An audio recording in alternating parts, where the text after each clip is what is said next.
بسم اللہ الرحمن الرحیم۔ السلام علیکم ڈیئر اسٹوڈنٹس، امید ہے آپ لوگ ٹھیک ہوں گے اور آپ لوگوں کی زندگی خوشیوں کے ساتھ گزر رہی ہوگی۔ تو آج بڑھتے ہیں مزید اشعار کی تشریح کی طرف، اور کبھی کبھار ایک دن کا 1-2 دن کا وقفہ آ جاتا ہے، تو اس کے لیے معذرت خواہ ہے، اور مجھے امید ہے کہ آپ لوگوں کی زندگی خوشیوں کے ساتھ گزر رہی ہوگی۔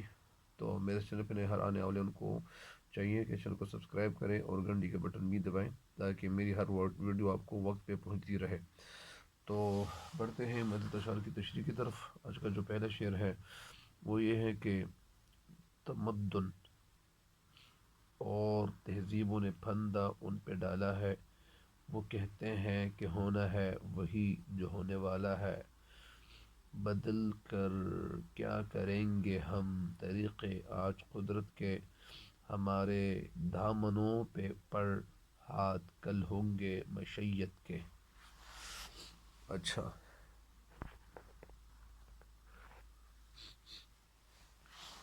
تمدن تمدن زندگی گزارنے کا طریقہ، رہن سہن۔ تہذیبوں نے پھندہ گرفت ان پہ ڈالا ہے، وہ کہتے ہیں کہ ہونا ہے وہی جو ہونے والا ہے۔ اس شعر کا جو مطلب ہے، جو کچھ کہنا چاہتے ہیں، تو اس کا جو مفہوم نکلتا ہے وہ یہ نکلتا ہے کہ بہت سارے لوگ ایسے ہوتے ہیں، وہ یہ کہتے ہیں کہ اگر ہماری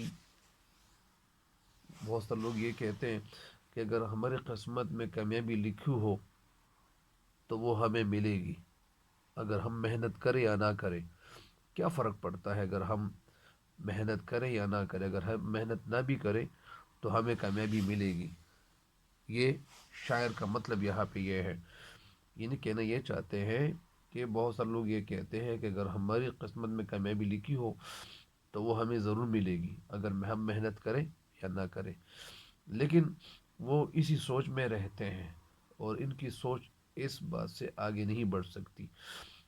تو کہتے ہیں کہ وہ کہتے ہیں کہ ہونا ہے وہی جو ہونے والا ہے، یعنی جو کچھ ہماری قسمت میں لکھا ہوا ہو وہی ہو کر رہے گا۔ مطلب یہ ایک شعر ہے کہ جو وہی ہوتا ہے جو منظور خدا ہوتا ہے۔ یہ بات تو طے ہے، یہ تو سچ ہے، لیکن اللہ تعالیٰ نے اپنے کلام میں یہ بھی فرمایا ہے کہ اعوذ باللہ من الشیطان الرجیم، بسم اللہ الرحمن الرحیم، لیس للانسان الا ما سعی۔ اس آیت کا ترجمہ یہ ہے کہ وہ انسان جس چیز کے لیے محنت کرتا ہے تو اس کو اس کی محنت کا صلہ ضرور ملتا ہے، لہٰذا ہمیں اس آیت کی طرف بھی توجہ دینی چاہیے۔ تو اسی وجہ سے جب ہم توجہ دیں گے، ہم سوچیں گے، تو ہمیں یہ پتہ چل جاتا ہے کہ اللہ تعالیٰ نے یہ جو دنیا بنائی ہے تو یہ ایسے نہیں بنائی۔ اگر اللہ تعالیٰ 6 دن اور 6 راتوں میں دنیا بنانا، یہ اللہ تعالیٰ کے لیے کوئی مشکل کام تو نہیں تھا۔ اللہ تعالیٰ تو بہت جلد بھی 1 سیکنڈ کے اندر اندر یہ دنیا اور جہانوں کو یعنی اللہ تعالیٰ بنا سکتا تھا، پیدا کر سکتا تھا۔ یہ کوئی مشکل کام اللہ تعالیٰ کی نہیں تھا، لیکن اس میں ہمارے لیے ایک فلسفہ ہے، حکمت کی بات ہے۔ تو بہرحال اس شعر کی تشریح کی طرف میں بڑھ رہا ہوں، لیکن میں آپ کو مختصراً بھی بتا چکا ہوں۔ اب اس شعر کی تشریح کی طرف میں پھر بڑھ رہا ہوں۔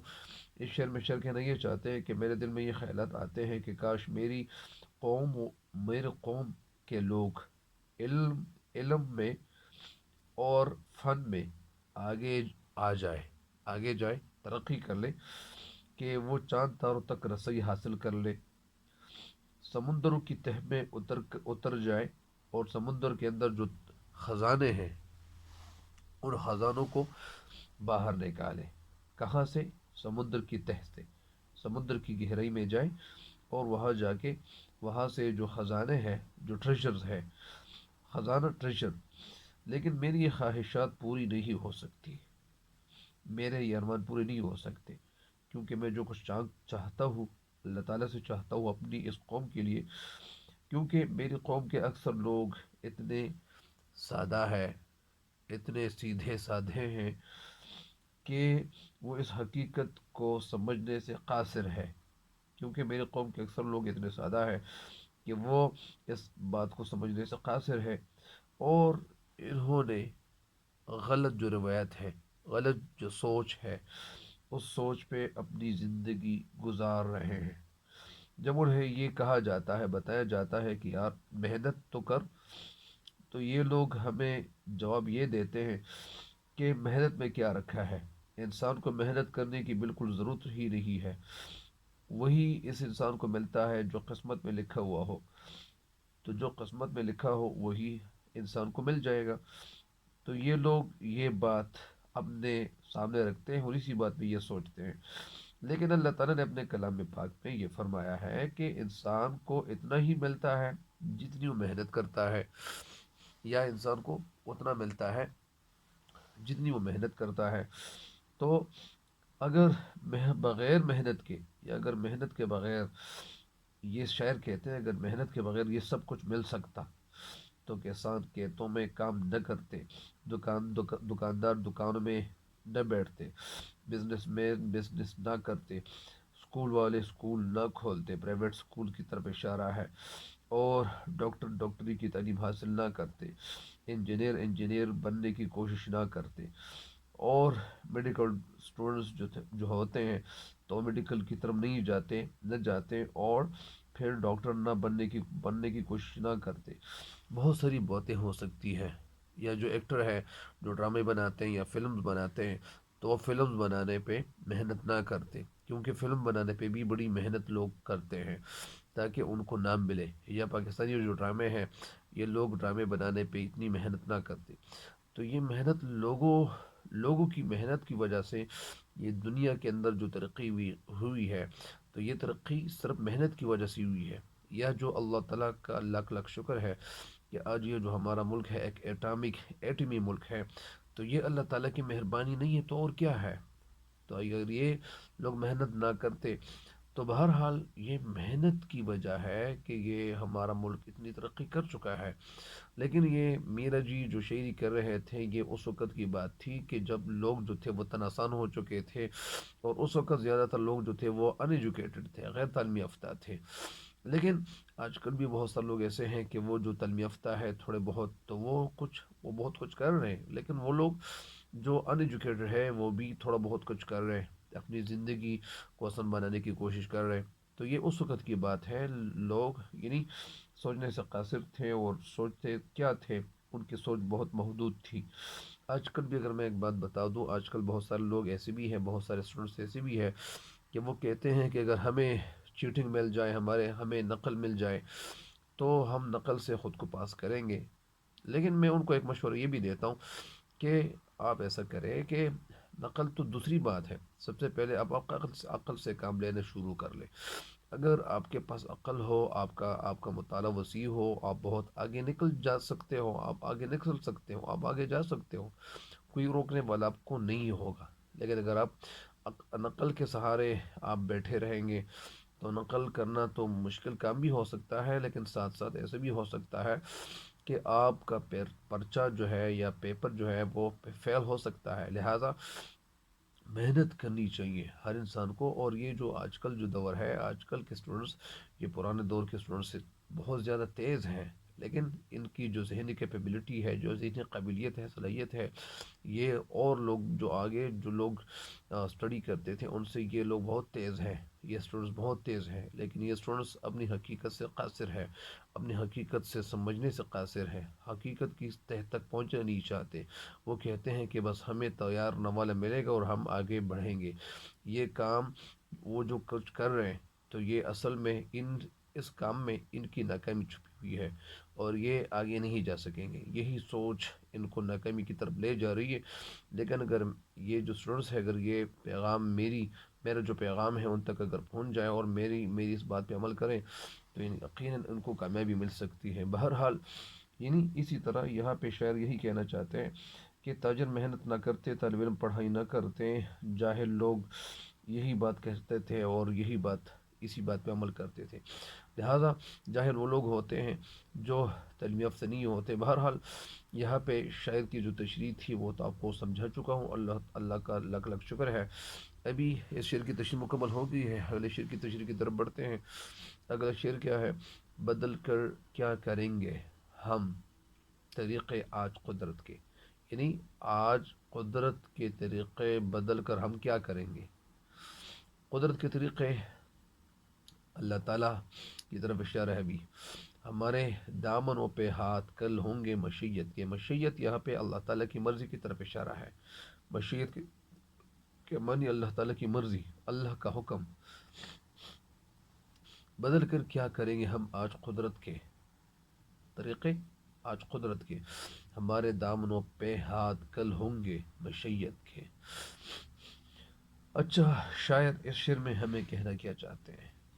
شاعر اس شعر میں بھی وہی مطلب ہمیں بتاتے ہیں اور کہنا یہی چاہتے ہیں کہ مذہب سے دور لوگ جو ہوتے ہیں، یعنی وہ لوگ جو مذہب سے دور ہوتے ہیں، تو کچھ لوگ ان میں ایسے لوگ بھی ہو سکتے ہیں کہ وہ تقدیر کو نہیں مانتے، قسمت کو نہیں مانتے. وہ کہتے ہیں کہ قسمت کیا چیز ہے اور تقدیر کیا چیز ہے. ان کا یہ خیال ہوتا ہے کہ جو کچھ ملنا ہو وہ بغیر محنت کے بھی ہمیں مل سکتا ہے. یعنی یہ شعر دوسرے شعر کے ساتھ، یہ جو تشریح میں کر چکا ہوں اس کے ساتھ یہ شعر انٹر کنیکٹڈ ہے. اس کا مطلب اور اس کا مطلب اس میں اتنا فرق نہیں ہے. تو شعر کہتے ہیں کہ وہ بغیر محنت کے بھی مل جائے گا. یعنی ایک انسان کہتے ہیں کہ اگر میں محنت نہ کر لوں تو محنت میں کیا رکھا ہے. تو اگر ایسی بات ہو، شعر کہتے ہیں کہ اگر ایسی بات ہو تو دنیا کے تمام کاروبار ٹھپ ہو جائیں، بند ہو جائیں. ابھی اگر میں پڑھا رہا ہوں، اگر میں یہ نہ پڑھا تھا تو میرے پاس علم کا ذخیرہ نہ آتا، کیونکہ ہر انسان جو محنت کرتا ہے اس کی محنت کا صلہ ان کو ضرور ملتا ہے. لہٰذا یہ محنت، ابھی میں جو آپ کو پڑھا رہا ہوں، یہ جو پیج یہاں پہ رکھا ہوا ہے تو اس پیج پہ لوگوں نے کتنی محنت کی ہوگی. جو بال پوائنٹ ہے، اس بال پوائنٹ کی طرف اگر آپ دیکھیں گے تو اس پہ کتنی محنت صرف کی جا چکی ہوگی. لہٰذا اس بات کی طرف بھی توجہ دینی چاہیے. تو اسی وجہ سے شاعر کہتے ہیں کہ وہ لوگ جو محنت سے دور بھاگتے ہیں کہ ہم اپنی پسماندگی کیوں چھوڑیں. یعنی جس طرح میں الطاف حسین حالی کا ایک شعر ہے کہ خدا نے آج تک اس قوم کی حالت نہیں بدلی، نہ ہو جس کو خیال آپ اپنی حالت کے بدلنے کا. وہ لوگ جو اپنی حالت بدلنے کی کوشش نہیں کرتے، اللہ تعالیٰ ان کی حالتیں بدلتا نہیں ہے. لہٰذا ہمیں اپنی حالتیں بدلنی چاہیے اور اللہ تعالیٰ سے ہمیں مانگنا چاہیے کہ ہم اپنی پسماندگی کیوں چھوڑیں. لوگ کہتے ہیں کہ بس یہ ہماری قسمت میں لکھا ہوا ہے اور ہم محنت نہیں کریں گے اور جو کچھ ملے گا بس اسی سے ملے گا اور ہمیں آگے بڑھنا نہیں ہے اور ہمیں یہ کرنا ہے وہ کرنا ہے. تو اپنے پرانے طور طریقے، شعر کہتے ہیں کہ اپنے پرانے طور طریقے ہم کیوں بدلیں. یعنی لوگ کہتے ہیں کہ ہم اپنے پرانے طور طریقے کیوں بدلیں، بس وہ دو دن کی زندگی ہے اور زیادہ زندگی کی فکر نہیں کرنی چاہیے اور یہ زندگی تو ایسی بھی گزر جاتی ہے اور زندگی اگر ہم پل کے نیچے سوئیں گے تو بھی زندگی گزر جائے گی، اگر ہم بنگلوں میں رہیں گے تو بھی زندگی گزر جائے گی. تو پھر ہم ویسے بھی اس دنیا سے ہمیں چھوڑ کے جانا ہے اور اس دنیا میں تو ہمیں ہمیشہ نہیں رہنا. تو اگر تقدیر کا یہ مطلب ہوتا، شعر کہتے ہیں کہ اگر تقدیر کا یہ مطلب ہوتا تو اس دنیا میں، یعنی حضرت آدم علیہ السلام سے لے کر ہمارے پیارے، ہمارے آقا نامدار حبیب کردگار حضرت خاتم الانبیاء صلی اللہ علیہ وآلہ وسلم، حضرت خاتم الانبیاء حضرت محمد صلی اللہ علیہ وسلم، حضرت خاتم الانبیاء صلی اللہ علیہ وسلم، یہاں تک جو انبیاء علیہ السلام، انبیاء علیہ السلام ہے تو اللہ تعالیٰ ان کو نہ بیچتا. ان کو اس لیے بھیجا ہے، یہ پیغمبران، یہ جو جتنے بھی پیغمبر مبعوث ہوئے ہیں اللہ تعالیٰ نے دنیا میں بھیجے ہیں، تو بھیجنے کا مقصد یہ تھا تاکہ لوگوں کی زندگی بدل جائے، تاکہ لوگ میری عبادت شروع کر لیں. اور لوگوں کی زندگی کا جو مقصد ہے وہ یہ ہے کہ اللہ تعالیٰ کا قرب حاصل ہو، اللہ تعالیٰ ہم سے راضی ہو اور اللہ تعالیٰ کی رضا. یہاں دنیا میں انسانوں کو اس لیے بھیجا گیا ہے تاکہ اللہ تعالیٰ کی ہم رضا حاصل کر لیں، ہم اللہ کو راضی کریں. تو شاعر یہی کہتے ہیں کہ یہ جو انبیاء علیہ السلام مجمعین تھے، یا جتنے بھی انبیاء علیہ السلام اللہ تعالیٰ نے بھیجے، تو اس کا مقصد یہ تھا تاکہ اللہ تعالیٰ کو راضی کیا جائے اور ساتھ ساتھ لوگ کامیابی کی طرف چلے جائیں. اگر لوگ، یعنی جس طرح ہم نے سنا ہے کہ یہ دنیا جو ہے آخرت کی کھیتی ہے، اگر دنیا میں ہم اچھے اعمال کریں گے تو ہمیں اچھا بدلہ ملے گا. جس طرح اقبال رحمۃ اللہ کا ایک شعر ہے کہ عمل سے زندگی بنتی ہے جنت بھی جہنم بھی. یعنی عمل سے زندگی بنتی ہے، جنت بھی جہنم بھی. تو زندگی ہمیں ہماری عمل سے بنے گی. لوگ کبھی نماز روزے کی اگر یہ اس طرح ہوتا تو لوگ کبھی نہ نماز پڑھتے، نہ روزہ رکھتے، اور نہ ذکر و اذکار کرتے، نہ تلاوت کرتے. ظاہری بات ہے کہ کوشش اور کامیابی کی جو بنیاد ہے، کہ کوشش اصل میں ہر کامیابی کی بنیاد ہے. سعی اور کوشش ہر کامیابی کی بنیاد ہے. اگر ہم کوشش کریں گے تو ہمیں کامیابی ملے گی، اور اگر کوشش نہیں کریں گے تو ہمیں ناکامی ملے گی. انسان دنیا میں جتنا عرصہ بھی رہے، جتنی زندگی بھی ان کی یہاں پہ گزارنی ہو، تو وہ زندگی میں اگر کچھ کمانا چاہتا ہے، آگے بڑھنا چاہتا ہے، تو وہ عزت اور ترقی کے ساتھ رہنا چاہتا ہے، تو سب سے پہلے کام ان کو یہ کرنا ہوگا کہ محنت ہی کرنا ہوگا. محنت اگر ہم کریں گے تو ہم آگے بڑھیں گے. اگر ہم آج کے دور میں سوچیں، آج کے دور پہ اگر ہم اپنی توجہ اس طرف مبذول کریں کہ یہ جو موبائل کو ہم استعمال کر رہے ہیں، اس موبائل، یہ جو ڈیوائس ہے، جو آلہ ہے، یہ ہم تک جو پہنچایا گیا ہے، اس پہ کتنی محنت صرف کی جا چکی ہوگی. کیا ہمارا ملک جو ہے یہ موبائل بنا نہیں سکتا؟ کیا ہمارے ملک میں ایسے وسائل کی کوئی کمی ہے؟ لیکن آج کل ماشاءاللہ بہت سارے اسٹوڈنٹس ایسے بھی ہیں کہ وہ محنت تو کر رہے ہیں، لیکن بہت سارے اسٹوڈنٹس ایسے بھی ہیں کہ وہ فیس بک کے استعمال کی وجہ سے ان کی جو زندگی ہے وہ ختم ہونے کی طرف جا رہی ہے. ان کی زندگی ختم ہو رہی ہے، لیکن ان کو یہ احساس کب ملے گا؟ ان کو احساس کہاں سے ملے گا؟ لوگ ان کو کہاں سے احساس دلائیں گے؟ تو اسی وجہ سے ہر انسان کو اپنے گریبان میں جاننے کی بات ہے، دیکھنے کی بات ہے کہ اگر ہم اپنے آپ پہ توجہ دینے کی کوشش کریں تو ظاہری بات ہے کہ ہمیں کامیابی ملے گی. اور اگر ہم اپنے آپ کو بھولنے کی کوشش کریں گے تو پھر نہ ہمارا نام رہے گا اور نہ کسی اور کا نام رہے گا. اگر میں آپ کو ایک دو مثالیں اور بھی دوں کہ جس طرح ہم علامہ اقبال رحمۃ اللہ علیہ، اور قائد اعظم رحمۃ اللہ علیہ، اور ڈاکٹر جو عبد القدیر خان ہے رحمہ اللہ، کہ اگر یہ شخصیات اگر اس دنیا میں محنت نہ کرتے تو آج ہم ان کو پہچاننے سے قاصر رہتے، ہم ان کو نہ پہچانتے. تو ان کو ہم اس لیے پہچانتے ہیں تاکہ انہوں نے اپنے وقت میں محنت کی تھی. اگر وہ محنت نہ کرتے تو آج ان کو یہ نام نہ مل چکا ہوتا، آج ہم ان کی شاعری نہ پڑھ چکے ہوتے. وجہ یہی ہوتی ہے کہ ہمیں آگے بڑھنے کے لیے محنت کرنی چاہیے. اگر ہم محنت کریں گے تو ہم آگے بڑھیں گے، اور اگر ہم محنت نہیں کریں گے تو پھر ہمیں آگے بڑھنے کا سوچنا بھی نہیں چاہیے. لہٰذا میری اس بات پہ بھی توجہ دینی چاہیے. اور آج کے لیے اتنا ہی کافی ہے، اور مجھے اپنی دعاؤں میں یاد رکھیں. تب تک کے لیے میں آپ لوگوں سے اجازت چاہتا ہوں، لیکن میری اس بات پہ عمل ضرور کریں. میں نے یہ بتایا اور میں جو کچھ بتا چکا ہوں، ان باتوں پہ تھوڑا سا غور کریں، اور اس ویڈیو کو بھی، بلکہ تمام ویڈیوز کو بھی اپنے دوستوں کے ساتھ شیئر کریں تاکہ آپ سب کو فائدہ مل جائے. تب تک کے لیے مجھے دیجیے اجازت. اللہ نگہبان.